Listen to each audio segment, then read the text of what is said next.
Fern Brady was diagnosed with autism in 2021 after years of battling to understand her emotions. The Scottish comedian was in her 30s when the series of meltdowns led her to seek out answers, and at the age of 34 was diagnosed. Whilst performing a stand-up comedy gig in Berlin in 2017, the star joked that she didn't fit in with other women.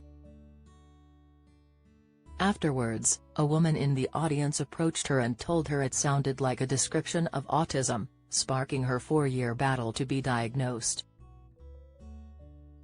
Growing up in Bathgate, West Lothian, she was often misunderstood and found herself regularly in trouble, causing the star to have meltdowns as she felt so overwhelmed. Tragically, Fern was misdiagnosed with OCD in her teens and later advised to go on antidepressants, which she later revealed did little to make her life feel more manageable, and she began self-harming. Heartbreakingly, at the tender age of 15, she took an overdose of pills and ended up in a mental health unit.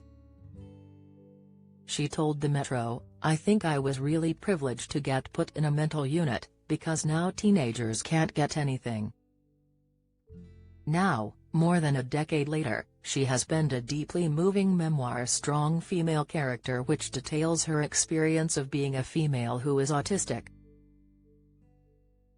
The memoir explores class, mental health, societal pressures and individual ambition. While writing her memoir, Fern revealed that she often considered how her autism revelations might affect her comedy career. "I kept thinking, this is probably going to ruin things for me. But then I reassured myself that the people I'm most worried about are probably not going to read it, although quite a few comedians I've sent it to have read it." Join the Daily Record WhatsApp community. Get the latest news sent straight to your messages by joining our WhatsApp community today. You'll receive daily updates on breaking news as well as the top headlines across Scotland. No one will be able to see who is signed up, and no one can send messages except the Daily Record team. All you have to do is click here if you're on mobile, select Join Community and you're in.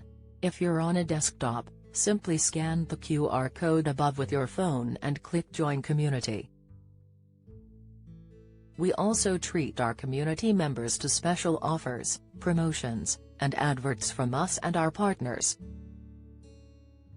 If you don't like our community, you can check out anytime you like. To leave our community, click on the name at the top of your screen and choose Exit Group. If you're curious, you can read our privacy notice. I had a lot to say about autism and didn't feel like it was stuff that I could say in stand-up, because not everyone is interested in autism stuff.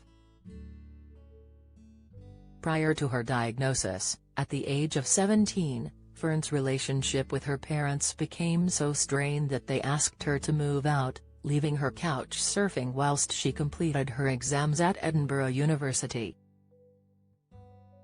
In a bid to make ends meet, Fern began working in a strip club, realizing that this was the most autism-friendly of the jobs she'd had, which included retail and admin. She said, "I just think it's absolutely insane that one of the jobs I stayed in the longest was one that was perfectly set up for an autistic." Adding that in hindsight, she believes some of her coworkers were also autistic. Whenever you're in groups of outsiders and on the fringes of society, that's where you'll find autistic people. "I met really cool girls. I felt really at home there." Following her diagnosis, the star has campaigned for autism awareness, supporting Autistica, an autism charity which funds and campaigns for research to understand autism, Anxiety Breakthroughs campaign for World Autism Awareness Month. Speaking to the charity, she explained her personal experiences. She said, "Getting diagnosed helped me realize anxiety doesn't really look the same in autistic people as it does in others. For years I thought people who had anxiety could be easily spotted as they'd be hyperventilating and talking at high speed, and that didn't sound like me at all.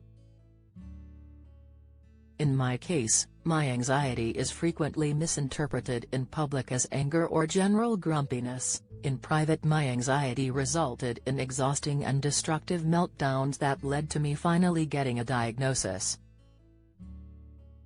I have alexithymia, so didn't even know I had crippling anxiety until my doctor explained it to me. She added, getting help and speaking to more autistic people and organizations signposted me towards resources that would help me better understand emotions and how to tackle anxiety. Crucially, being aware of all this also enabled me to be a better advocate for myself in work and at home, as well as finally start to build a more positive self-image after years of thinking meltdowns were my fault.